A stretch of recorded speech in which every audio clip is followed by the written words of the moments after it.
of people don't know, like Cincinnati is like a little mecca of boxing. Like they produce the most Olympians and world champions, and this is just the best place to train. If you want to go to the next level. But I originally started boxing because I was bullied, man. Like I was just getting my ass beat every day, and I just wanted to learn how to defend myself. I was a short kid, in school. I wasn't popular, you know what I'm saying? And I was too small for football.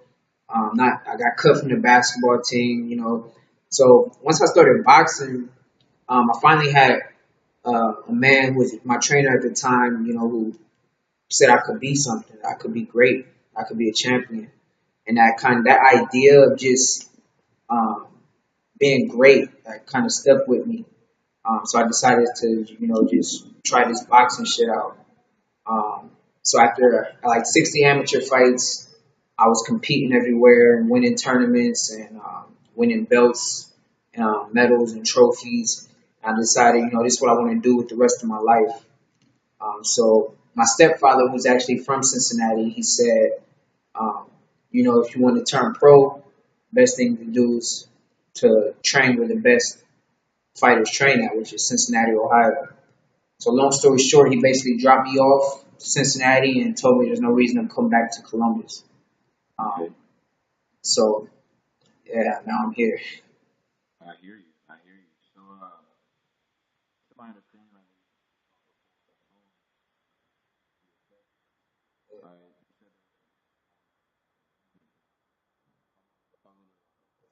Yeah. I didn't really understand the business of it till later in my career. But what happened was um, when I moved here, I was, you know, thinking I was going to go pro right away, and everything was going to be glory and fun. It didn't happen that way. Right. I moved down here. Luckily, I knew the trainers here from the amateurs. Coach Mike Stafford, who's Adrian Broner's coach. Um, we all knew each other from the amateurs when I used to fight up here for tournaments. And I fought Adrian in the amateurs, and so we all had mutual respect for one another. And my idea was to come down here and start my professional career. But things didn't quite go the way I thought or expected. So I ended up having to like work different jobs, while still training. Because the promoter that I was on assignment with at the time, who was Adrian's promoter, he just kept saying, he's gonna put me on the next show. He's gonna put me on the next show, and nothing was happening. And so I was coming to the gym every day, training, sparring, and nothing was happening. Um, Adrian was just their attention was on Adrian, and I was kind of being pushed to the side. So I was just anxious and wanted to speed things up. So I ended up making some calls, from Columbus to some promoters out there, and then try to get on my first pro fight in my hometown. And then from there, I actually a guy from Columbus that I talked to, he introduced me to a guy here in Cincinnati named Nate Tubbs, who's a promoter, and he ended up putting me on my first pro fight. And like I said, like the business of it is, I wasn't signed to anyone. I didn't have any management. So you're basically going in, fighting in people's backyards, and you basically, if you, the name of the game is if you don't knock them out, then you probably won't get the decisions. So a lot of my fights, I was just always at the wrong end of the pole. Um, I never been stopped. I never been knocked out. Um, You knock me up. of course. But yeah, so like I'm fighting these guys who are signed to these promoters and they're protected. So even if it goes a distance, I won't get the win. But so I was learning the game as I went along, by myself and on my own. Um, and I ended up getting a call from a trainer I knew out in Toledo. He managed fighters, and he put me on my first TV fight ever on NBC Sports. So I ended up fighting on NBC Sports, and again, like if you're not fighting, you're not making money. So during the time that I had off, I decided to pursue other things that I wanted to do, which is movies. So I started in between fights. I would look up auditions. I would just Google like open auditions and see what comes up. So what came up was this website called ProjectCasting.com. I went on there looking up some movies, and I seen a movie called Southpaw with Jake Gyllenhaal and Forrest Whitaker, and I was like, I seen that they said they needed real boxers. I was like, oh, this is right on my alley, man. So I submitted some pictures, told them, I'm a fighter. I fought on NBC Sports, blah, blah, blah. They called me the next day saying, we want you to, come down. We want you to be a part of the cast. That was in Pittsburgh. So I went ahead and drove down to Pittsburgh with my coach. Not expecting really anything. I just wanted the experience, to Right. be on set. The fact that I'm in front of a guy like Forrest Whitaker and Right. watching, Absolutely. that's crazy. I was like still in shock the whole time. I wasn't expecting like to be on TV or anything. And then like when the movie came out, I think it was a year later. The movie came out, and I went to the movie to go see it, and I was anxious, because it's telling everybody I'm in this movie, and you don't know if they're gonna show you or not. Right. So we're watching the movie, and then next thing I know, it showed me like 3 times, and I'm like, my face is showing. I got my little 3 seconds. Everybody was texting me saying, "Man, I just seen you in Southpaw, man." I was like, "Damn, this is great. What's up?" Um, so at that time, people think you making money, you balling, when they see you on TV. But the truth of the matter is, with movies, like it's back to the grind. Once you get paid, once your role is over and they don't need you anymore, Get you back gotta to go it. to the next one. You gotta look for the next one. So after the Southpaw movie, I think I had fought again. I fought in Pennsylvania. Guy 4-0. I beat a guy 4-0 in Pennsylvania, and then I started looking up more auditions, looking at some more And movies. what's the website called again? ProjectCasting.com. PodCast.com. Yep. Yep. And I was looking again.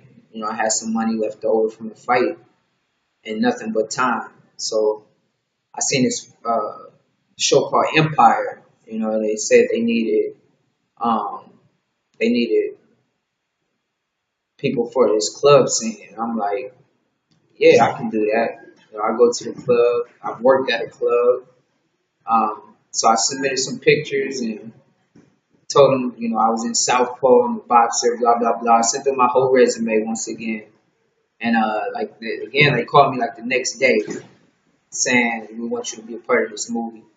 I mean, it was in Chicago, so like I said, I had some money left over from the fight, so I went ahead and caught the Maker bus out there to Chicago just by myself, not knowing anybody. Right. I was just excited, So we was on set, and I was playing my role as the background, extra in the club. So we did the club scene. I was pretending like I'm talking to this girl, whatever, in the club, act like we're drinking, whatever. So after that scene was over, we all go to the back. They change for the next scene, and the director comes back and he tells me to come here and says, "Have you ever DJed before?" I said no, but I got friends who do it, so I know how it looks. I can act like it. They said, "Well, you're gonna be the DJ for the next scene." So I was like, "All right, cool."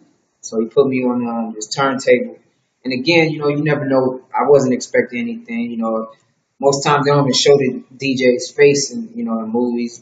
So I was thinking, I might just show my hands, spinning the turntable, so at least I got some hand time. So, No homo. but pause.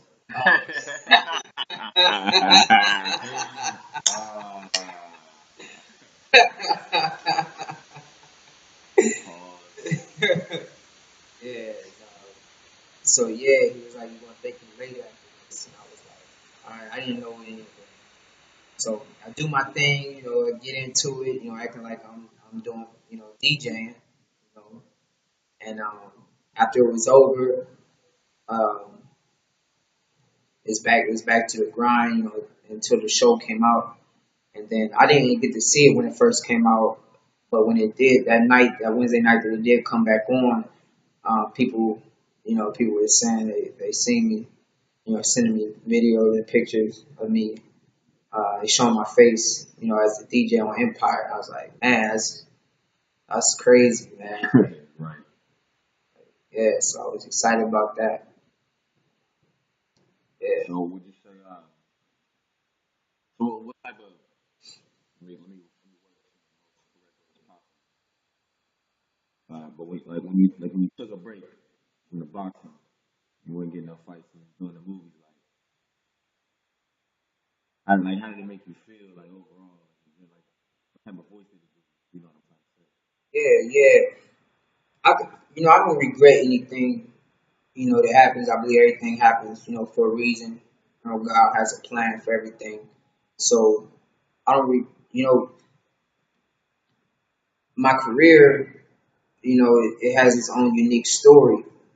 And I'm coming from uh, the bottom and not having any promoters, not having any management, and I was forced to do movies. Like I couldn't. It's kind of hard to get fights if you're not signed to a major promoter who's constantly booking you fights and putting money into your pocket. Even when you're not training or when you're not fighting.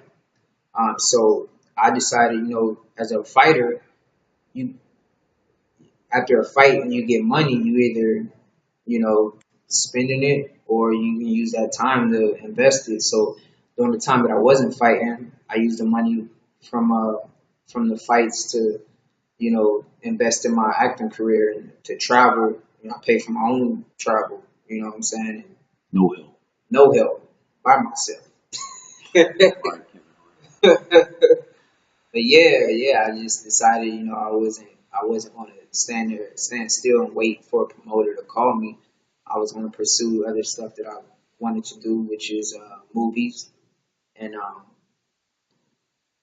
like I said, after that, it's still a grind. You still got to audition and submit yourself for stuff. And then while I wasn't doing that, that's when I decided to start my record label. I'm gonna say, man, you worked at a club, Yeah. you acted in the club, and now you're doing music. Yeah, for the So you know club. I got you for the club. You jumping around a lot, brother. Jumping Yeah, around a lot, brother. it's crazy. And then when I look at it, everything that I went through and that I did, it kind of brings everything together. Like everything corresponds with one another. Like working at a club, I end up having relationships with DJs, and as an artist, the DJ has to be your best friend. He's the most important person in your career. He can make or break you uh, as an artist. So those relationships that I've developed working at a club, it helped me to, be able to do my music, and they can promote my music in the club and my artists. Yeah, So if you don't mind, let me switch on over to that real quick. yeah, So Real Deal Real Deal Records. Records. How you come up with that name? That was actually my boxing name. Oh, snap. Real Deal. Micah the Real Deal Branch. So you just incorporated it all I in one. incorporated it all, man. Like from the boxing to movies to music, and boxing was my foundation. It gave me the confidence to pursue everything else. Because I'm like, if I can be in that ring and go 6 rounds, with somebody that's trying to knock my head off and survive that, everything else is easy. Right. Like what's making a music video? Like I fight for a living. Right. Like so, boxing was the foundation for everything else. So I like that. I like that. So, how long was it? How long was like Real Deal Records like out there? it's officially I got the name registered with the Ohio Secretary um, of the state. The business license for it last year in March. but the idea has always been there. Because like before I started boxing, I actually wanted to be a rapper. I was in school and I was doing, Let's put a hot 16 real quick. open mics. Hot I got 16. some bars. I got some bars. So, like, there's times where I look back at my life and I'm like, damn, what kept me going? And it was I have to go back to how everything started. That kid who was bullied every day and who just wanted to be great. When he heard those words from a man who said you could be a champion, I took that with me, like in everything, in every area of my life, that I could always be better than what I was. I can always do more. I always felt that like I'm not doing enough. It's kind of like an addiction uh, when you're chasing a high, and yeah, it's just always been in me to chase after greatness. The possibility of what I could be, what I could do. That's exciting to me, and I just pursued it fearlessly. And I found out, the stuff that I feared, it really wasn't anything to fear in the first place. I like it. I like it. What you got to tell the folks out there? You got to tell the folks Um, out there. all I gotta say is, know what you want to do in life and be persistent in it. Don't stop till you get it. No matter how many times you fail, no matter how many times people might laugh at you or criticize you, just keep going, man. You ain't gotta change your purpose, but you can change your plan, change your strategy, come back stronger next time. Life is a game. There was a young man who, he wanted to make a lot of money, and so he went to this guru, right? And he told the guru, I want to be on the same level you are. And so the guru said, if you want to be on the same level I'm on, I'll meet you tomorrow at the beach.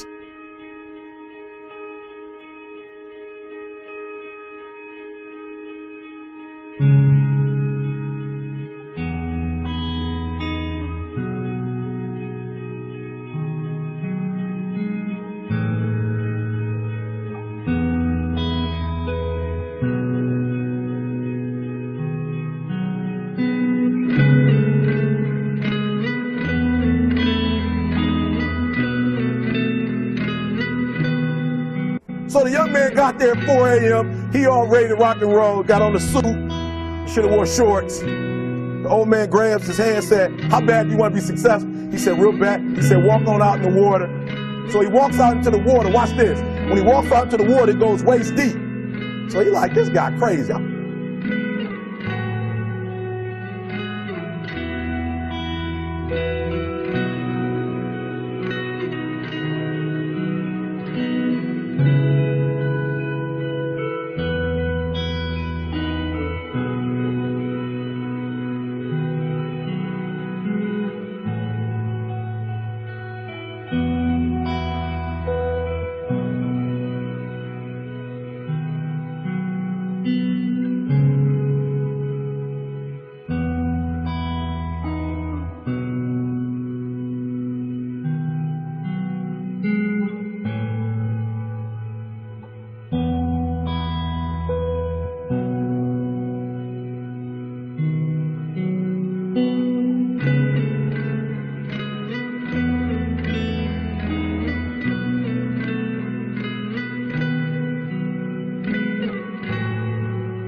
Adrian, like, I want to make money. He got me out here swimming. I didn't ask to be a lifeguard.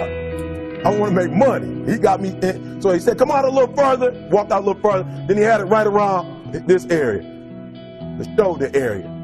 So this old man crazy. He making money, but he crazy. He said, come on out a little further. He came out a little further. It was right at his mouth. My man like, I'm about to go back in here. This God is mine. So the old man said, I thought you said you wanted to be successful. He said, I do. He said, walk a little further. He came, dropped his head in, held him down, hold him down. My man getting scratching, holding him down. He had him held down. Just before my man was about to pass out, he raised him up. He said, I got a question for you. He told the guy, he said, when you want to succeed as bad as you want to breathe, then you'll be successful. I don't know how many of y'all got asthma in here today, but if you ever had an asthma attack before, you short of breath, SOB, shortness of breath, you wheezing. The only thing you trying to do is get some air. You don't care about no basketball game. You don't care what's on TV. You don't care about nobody calling you. You don't care about a party. The only thing you care about when you're trying to breathe is to get some fresh air. That's it. And when you get to the point where all you want to do is be successful as bad as you want to breathe, then you'll be successful. And I'm here to tell you, number one, that most of you say you want to be successful, but you don't want it bad. You just kind of want it. You don't want it badder than you want to party. You don't want it as much as you want to be cool. Most of you don't want success as much as you want to sleep. Some of you love sleep more than you love success. And I'm here to tell you today, if you're going to be successful, you got to be willing to give up sleep. You got to be willing to work off for 3 hours of sleep, 2 hours. If you really want to be successful, some days you're going to have to stay up 3 days in a row. Because if you go to sleep, you might miss the opportunity to be successful. That's how bad you got to want it. You got to go days without, listen to me, you got to want to be successful so bad that you forget to eat. Beyonce said once she was on the set doing her thing, 3 days had gone by, she forgot she didn't eat. Because she was engaged. I never forget when 50 Cent was doing his movie, I did a little research on 50, and 50 said that when he wasn't doing the movie, he was doing the soundtrack. And they said, when do you sleep, 50? Sleep. He said, sleep. Sleep is for those people who are broke. I don't sleep. He said, I got an opportunity to make a dream become a reality. Don't cry to quit. You already in pain. You already hurt. Get a reward from it. Don't go to sleep until you succeed. Listen to me. I'm here to tell you today that you can come here, you can jump up, you can do flips, you can be excited when we give away money. But listen to me, you'll never be successful until I don't have to give you a dime to do what you do. You won't be successful until you say, I don't need that money. Because I got it in here.